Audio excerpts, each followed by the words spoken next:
Pessoal, bom dia. Bom dia, alunos, bom dia, amigos. Vou fazer um vídeo curto aqui. A câmera hoje não tá a imagem tão legal, mas é só esclarecendo o seguinte. Fiquei com vontade de falar sobre isso.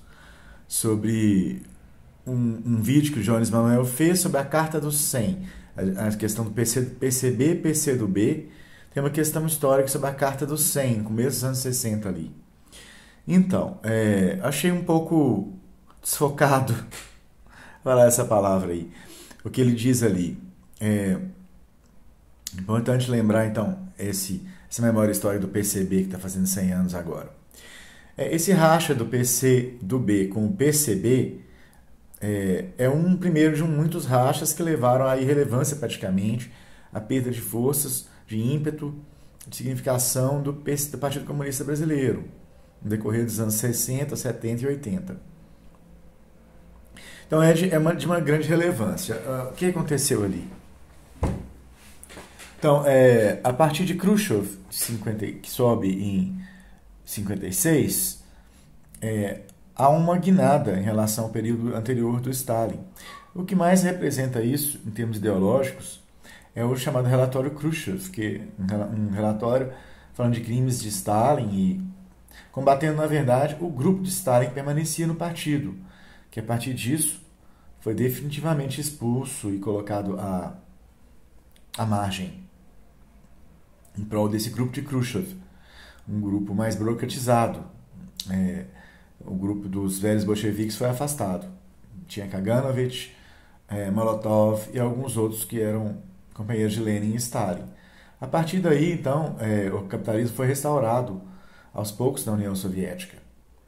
E, como forma de combater os revolucionários, foi lançado esse relatório Khrushchev, que aí retomava muitos pontos que são usados também pelo trotskismo, embora o trotskismo nunca tenha sido reabilitado no período da União Soviética. Inclusive, Gorbachev fala sobre isso na Perestroika, ele fala que não reabilitaria politicamente Trotsky, porque Trotsky não era leninista. Então, voltando, quando saiu esse relatório, o representante brasileiro que foi ao Congresso, o 20º Congresso, não presenciou isso e foi logo depois para a China e voltou ao Brasil. E aí então o PCB soube disso através da mídia. Então houve uma grande raiva e perplexidade com o representante que não ficou sabendo disso no 20º Congresso. Isso vazou, né? Esse relatório vazou, saiu no New York Times, não era tão secreto. Há quem diga que vazou através da embaixada da União Soviética, da Iugoslávia. O representante da Iugoslávia, na União Soviética, vazou para o New York Times, saiu ali, foi uma bomba. Então, era muito difícil para todo mundo lidar, na época, todo mundo estava no Partido Comunista, lidar com aquilo, aquelas acusações de crimes e aquelas coisas que normalmente eram associadas ao trotskismo. Aí provocou uma grande dissensão, uma grande racha dentro do partido. Um grupo mais à direita, com a Gil Barata, queria mudar tudo, mudar o nome do partido, cortar as referências ao marxismo-leninismo, para obter a legalização com outro nome, melhores resultados eleitorais. O Agildo Barata, o pai do humorista, do Barata Ribeiro. E um cara que tinha participado do Levante 35. Então esse grupo mais à direita estava pressionando por um liquidacionismo, na verdade, a partir do relatório. Esse grupo acabou expulso, mas foi posteriormente, né? Inicialmente ele ganhou força ali, mas o Prestes ficou ao centro. Mas o problema foi que houve uma longa discussão, né, sobre isso dentro do partido, mas Prestes, também com a orientação da União Soviética, barrou essa discussão interna. O problema ao que o Jones Emanuel se refere é algo mais sério no começo dos anos 60. No começo do governo João Goulart, então o PCB viu-se numa semi-legalidade. Viu-se, como era um trabalhismo mais de esquerda, com o João Goulart e depois que o Jânio renunciou, em 61, havia perspectiva de legalização, segundo a visão deles, que nunca se concretizou.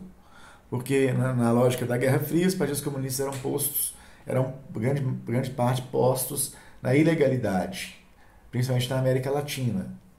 Na França, na França, na Europa Ocidental, como Itália, eles participavam dos parlamentos, mas eram em grande parte boicotados pelos social-democratas ali, e não tinham peso para apoiar, para conseguir apoiar causas, né, em favor dos trabalhadores. E em alguns casos eles também eram excluídos com base em leis e tal, processos. Então, a Carta dos 100, que o Jones parece não ter lido, achei curioso, ela se refere a uma situação em que Prestes, depois de ter excluído esse grupo do Ajuda Barata, expulso esse grupo, mais à direita, liquidacionista, ficou ao centro tentando a legalização. Então, o que ele fez? Esse grupo do Prestes fez. Impôs, sem congresso, mudanças no estatuto do partido, de forma autoritária. Então, uma direção autoritária que quis tentar a legalização, tirando os termos marxismo-leninismo, a referência à revolução, ao socialismo, à violência revolucionária, e mudar o nome do partido, porque foi um motivo que provocou a ilegalização do partido em 47. Então o partido era chamado Partido Comunista do Brasil, Seção Brasileira da Internacional Comunista. Aí é PCB SBIC. SBIC. Então, o nome do partido era PCdoB, mas as pessoas usavam a forma Partido Comunista Brasileiro. Nesse momento, então, a legalização apareceu no horizonte, no governo João Goulart, na cabeça dos comunistas, né? E foi tentada a mudança de nome. Então, para evitar o que em 47 provocou a ilegalização do partido, que seria estar ligado a uma internacional comunista, que era um movimento internacional, o que alegaram foi que era um braço internacional de um partido estrangeiro, um braço nacional de um partido estrangeiro. Eles mudaram o Partido Comunista Brasileiro. Só que não passou por um congresso. Então o estatuto foi mudado de forma autoritária pelo grupo de Prestes. A Carta dos 100 eram 100 pessoas se mobilizando e falando que não poderia ser assim. O partido tinha regras. Regras internas tinham que ser... A base tinha que ser consultada. As regras para poder modificar aquilo não poderiam ser com o autoritarismo da direção. Eu acho extremamente bizarro isso ter acontecido pelo seguinte. O Fidel, quando ele fala sobre essa época, final dos anos 50, esse relatório, ele tira a lição que o partido e o movimento que ele presidia não poderia ter uma direção autoritária e sim colegiada, que deveria ser construída uma legalidade socialista, todo o processo deveria ser inquestionável, deveria haver provas e tudo, transparência desses processos que excluíam pessoas, que provocavam expulsões ou até condenações à morte. Isso tudo teria que ser dentro de uma legalidade socialista. Então ele tirou uma lição progressista desse episódio trágico. E também o Fidel efetivamente evitou o culto da personalidade. Quem era cultuado era Che. Quem até hoje bastante cultuado é Che. Dificilmente você encontra uma blusa com a imagem do Fidel. Agora, que morreu, eu creio que sim. Mas quem que era mais cultuado como herói nacional, herói internacionalista, era Che. Fidel pressionou nesse sentido. Tirou essas lições. Parece que o Prestes tirou uma lição bem diferente. E é o que realmente acontecia na União Soviética ali com Khrushchev. Passou a haver um autoritarismo em grande direção. Ao contrário do que ele fala, o que ele atribui ao Stalin, é ele que fazia. Então, Prestes fez isso também aqui, repetindo, né? E causou essa carta, que é justificada, mas a direção, comprovando mais uma vez seu autoritarismo, expulsou essas pessoas da Carta dos 100. Esse pessoal, então, não pediu a saída. E a grande parte eram pessoas do Comitê Central. Militantes experimentados dos anos 30, 40, 50. Como Pedro Pomar, né, jornalista. E essas pessoas fundaram o PCdoB, quer dizer, prosseguiram com o nome anterior, de 22. Eles conseguiram, conseguiram permanecer, fizeram até a guerrilha no Araguaia, mas permaneceram com o nome original de 22, Partido Comunista do Brasil. Então, não tem sentido essa reivindicação do Jones Manuel de que Gregório Bezerra, Prestes, essas pessoas reivindicadas aí na propaganda do PCdoB, não tenham sido do PCdoB. Foram. Elas não entraram em 61. Gregório Bezerra, Prestes, Jorge Amado, elas não se filiaram a esse grupo que adotou o maoísmo a partir de 62. Então, note bem, não foi com base no maoísmo que eles escreveram a Carta dos 100. Eles caminharam para isso. A partir dessa ruptura que não foi desejada por eles. Foi provocada ali pelo grupo do Prestes, fazendo justamente o que era condenado de boca por eles, pelo Stalin. Isso acontece muito. Então, Jones fala toda essa vertente trotskista aí, do ecossocialismo do Michel Leary. Na verdade, é ecotrotskismo que se refere a Sabrina, da tese 11, é ecotrotskista, e Michel Leary também. Claro que esse pessoal vai ter uma posição de desprezo aos partidos comunistas. Eles têm a posição... O trotskismo é avacalhativo em relação ao marxismo-leninismo.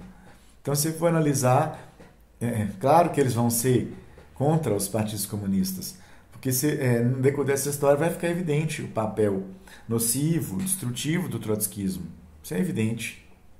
Eu tive numa live que estava a Sabrina, Edmita Vulcana, eu achei bastante perigoso o tanto que eles são culturalistas liberais. Então, eles fazem o que o Oswald chamava a Babel do vocábulo impróprio. O PT também faz isso. Então, o PT, por exemplo, ele fala de golpe de 2005, no lugar de mensalão, golpe de 2013, no lugar das jornadas de junho, e golpe de 2016, que na verdade é uma deposição via parlamento da presidenta. Então, internamente o PT usa esse vocabulário, por isso eu prefiro o termo impeachment. Houve então agora uma situação grave aí com Rita Von Hunt, eu me solidarizo com ela. Eu acho que jamais no nosso campo pode haver autoritarismo dessa forma. A gente tem que parar de falar que é o Stalin e assumir que o que a militância fez aí com a Rita Von Hunt, a extrema militância petista, atacando a Rita Von Hunt por votar no PCB no primeiro turno, é de extremo autoritarismo. Não é? E a Rita Von Hunt conta que as páginas de onde partiu essa violência são páginas ligadas à coordenação da campanha do PT. Eu acho sério isso. A hora de debater é a hora agora. É agora. Porque depois vão alegar que ele está fraco aí na corda bamba e aí temos que nos unir. Não, a hora de discutir é agora da eleição. De debater, criticar, é no primeiro turno mesmo. Rita Von Hunt está certa. Solidariedade aí com Rita Von Hunt. Então, voltando, vocês verem que para a gente ver, estou fazendo esse link, para a gente ver que os problemas da direção autoritária são problemas ainda, né, e da militância adotar essa postura autoritária, são problemas ainda do nosso tempo. Né? Chavoso da USP também fez um vídeo recente falando nesse sentido, né? O tanto que essas pessoas, esses arranjos de cúpula, são nocivos e acabam trazendo para a gente, para o nosso campo, pessoas que colocam obstáculos na vida da gente, como Alckmin. Bom, voltando aqui. Então, eu li essa carta dos 100, eu vi que o grande problema lá é a direção autoritária. Não acho que o PCdoB hoje tem uma direção autoritária que sai expulsando. Não é? Eu acho que o impasse que esses dois partidos, PCdoB e PCB, têm é o seguinte: o PCdoB consegue fazer luta parlamentar, mas seus representantes no Estado acabam aplicando neoliberalismo, como no caso do Dino, que acabou entregando a base de Alcântara para os americanos lá no Maranhão. E há outros exemplos, né? Assim, que na hora de fazer luta parlamentar, de ocupar postos no Estado, são obrigados a aplicar a lógica neoliberal, semicolonial, semifeudal do Estado aí. E o PCB, que é um grupo universitário, grande parte de professores universitários ali, nunca, na verdade, consegue superar essa herança ali do khrushchevismo. Eu não acho que superaram. Prosseguem com o nome Partido Comunista Brasileiro, se filiando a essa postura do Trotsky, do Prestes ali, em 61. Aceitam o trotskismo, assim, visões e explicações que são bem ligadas ao trotskismo, mas fazem isso de forma velada, quer dizer, escondida. É bom pontuar que, segundo os próprios militantes do PCB, ali em 92, quando houve um novo golpe liquidacionista ao estilo do Ajuda Barata, que tentou encerrar o PCB, um golpe num congresso, né? Várias manobras num congresso, tentando acabar com o PCB, criando o PPS, ali que surgiu o PPS, né? A gente chamava de PPSDB, o Partido da Pepsi Social, que infelizmente abrigou até o Ciro Gomes, o Gilberto Vasconcelos chamava de Pepsi, Partido da Pepsi Social, aí, bom pra gente refletir aí, agora nesse momento que o Ciro tá bem midiático. Então o Pepsi surgiu de um golpe no Congresso, que rememora esses outros golpes. Esse do Agildo Barata, tentando dar um golpe lá dentro, criar um liquidacionismo, outra organização, e esse 61, que criou o PCB. Né? Surgiu aí o Partido Comunista Brasileiro de um gesto de direção autoritária do Prestes, que a gente tem que refletir para não repetir. Não é? Então, assim, o PCdoB não está errado em falar que Gregório e Prestes foram do PCdoB, não, porque essa era a sigla entre 1922 e 61. Era a sigla que se usava, é a sigla que foi legalizada entre 45 e 47. Tá ok? Então, dando essa explicação, eu acho importante. Bom dia para vocês.